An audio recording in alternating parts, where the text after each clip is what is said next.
Se podría decir que Yotsuba era una chica con suerte, pero no se podría decir que era suertuda. Una persona suertuda es aquella a la cual le ocurren casualidades que la benefician, y una persona con suerte es aquella que parece no perder la suerte ni en las peores situaciones. Eso era definitivamente lo que le pasaba a ella. Hagamos un repaso rápido de su vida. Ella nació junto a sus 5 hermanas. En base a velocidad se podría decir que fue la tercera de las quintillizas, aunque no se sabe muy bien. El hecho de tener quintillizas asustó mucho a su padre, que las abandonó, y su madre y sus hermanas se vieron obligadas a vivir en una casa de poco presupuesto. Esto, lejos de ser un problema, reforzó mucho más sus lazos. Yotsuba también era la más distraída, lo cual concluyó en que un día se perdiera y conociera por accidente al que años más tarde sería su marido.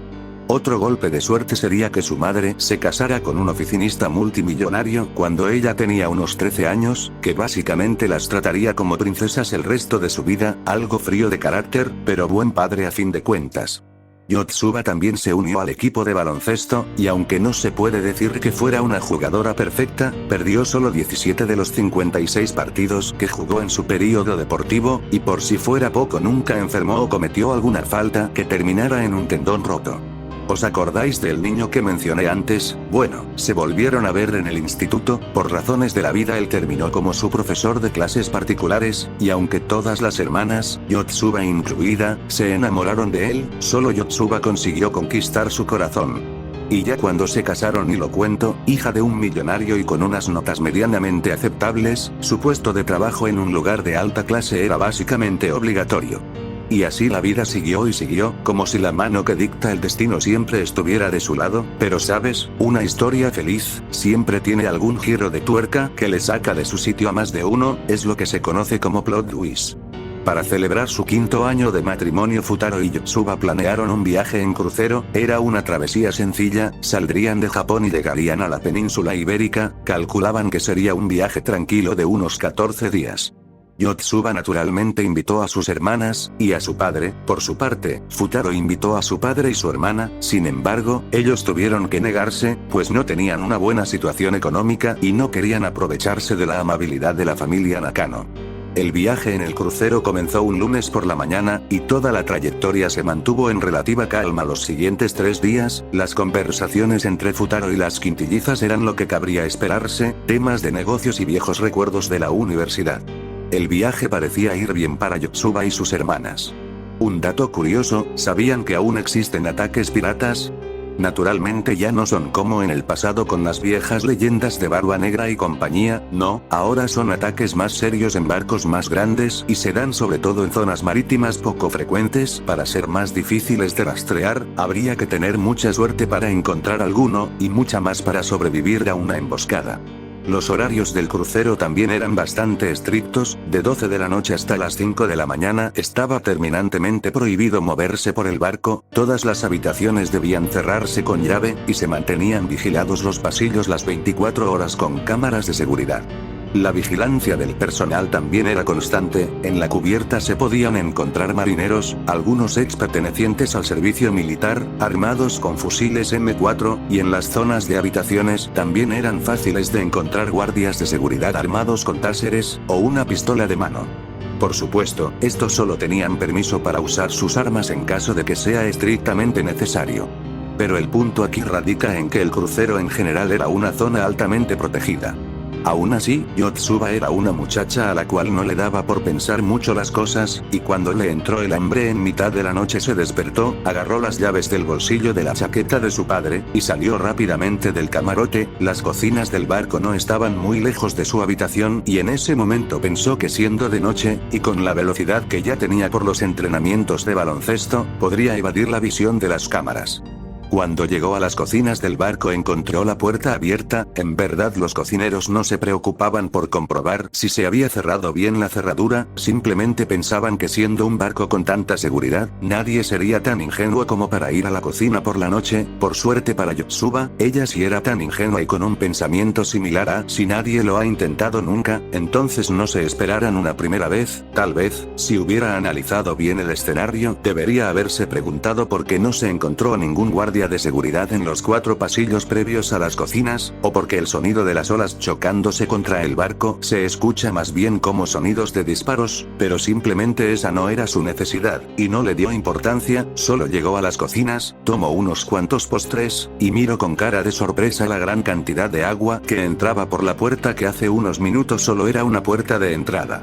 Supongo que para este punto ya habrás llegado a la conclusión por tu cuenta, pero efectivamente, un grupo de piratas, posiblemente filipinos, atacaron el crucero. Mediante un comunicado se puso a todo el personal en cubierta. Fue un asalto brutal y sangriento, pero los miembros del barco consiguieron abatir a gran número de los piratas, aunque esto no detendría a los piratas, que en una jugada desesperada estrellaron su barco contra el crucero. Fue un impacto en la zona frontal y los daños generados, entre otras cosas, rompieron los sistemas que se encargaban de la comunicación por megafonía, y así mientras el barco se hundía los guardias pensaron lo fácil que sería decir que ellos sobrevivieron porque consiguieron subir a un bote mientras el barco se hundió, a comparación de tener que ir corriendo por los pasillos llamando a las personas, esperar que estuvieran listas y preparar todos los botes salvavidas. En pocas palabras, prefirieron irse con lo opuesto por su propia comodidad.